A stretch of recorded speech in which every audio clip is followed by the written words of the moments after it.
Guys. അപ്പോൾ എല്ലാവരും താഴെ നിൽക്കുമ്പോൾ നമ്മൾ വെറൈറ്റി ആയിട്ട് കുന്നു കയറാൻ പോകണം ഗായ്സ്.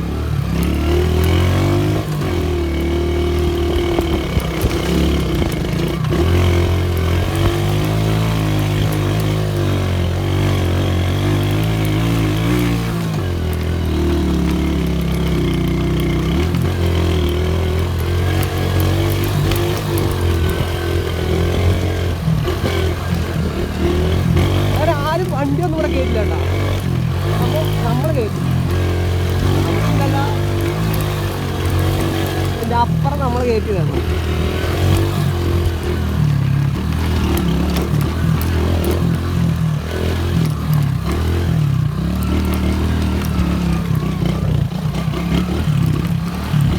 മറ്റേ ഈ ഒരു പൊസിഷൻ നിർത്താം. അന്ന് നിർത്തിയ ഒരു പൊസിഷനില്ലേ, ഈ അമ്പലം കിട്ടണം. ഓക്കെ,